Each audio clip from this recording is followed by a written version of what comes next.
George Wishart was now dead, but the story was not over. Shortly after his death, some of his friends gained entry to the castle and took Cardinal Beaton captive. They put him as a prisoner here in the Sea Tower, the same place where John Knox commented that many of God's children had been imprisoned for their faith.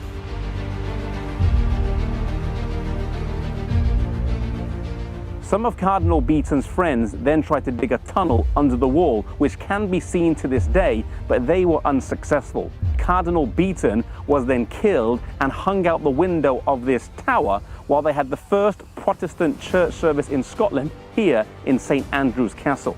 Not everything the Reformers did in the past is to be imitated or was right. Ultimately, we have to look to Jesus as our example in all things.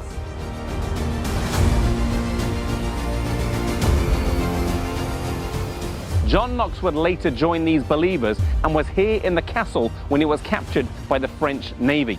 Along with some others, he was sentenced to work as a galley slave and did this for 19 months. Then he was released. No one really knows why, because it was not normal custom to release a galley slave, but providence must have been in his favor. He returned to Scotland, but soon after he went to England, where he spent some time with Thomas Cranmer, Archbishop of Canterbury, and then he also went to Berwick-upon-Tweed, where he preached and ministered there.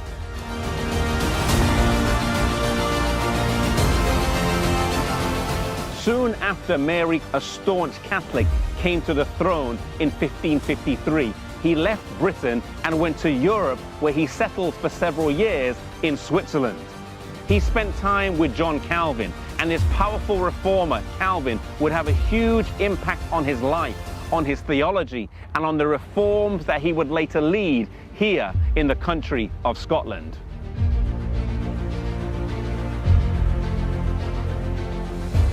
In 1559, he returned here to Scotland, this time for good, and took over as the minister here in St. Giles Cathedral, becoming its first Protestant minister. Whilst here, they abolished the Mass and repudiated papal jurisdiction.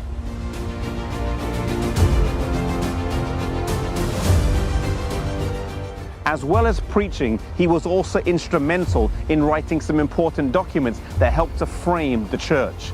He, along with 5 other men, incidentally all named John, wrote the Scots Confession of Faith, which explained what the church believes, and the Book of Common Order, which replaced the prayer book and was officially adopted by the church in 1560.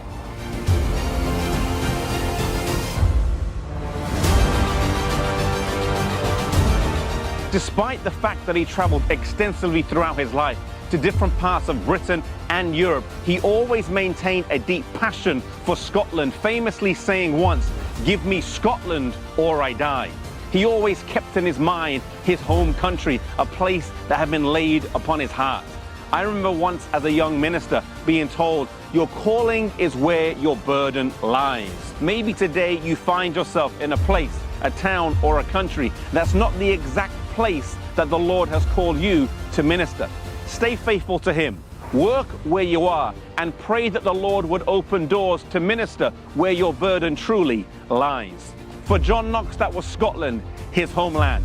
For you, it may not be your hometown or your home country, but it may be a far-off foreign mission land. Wherever it is, be faithful to God and follow as He leads.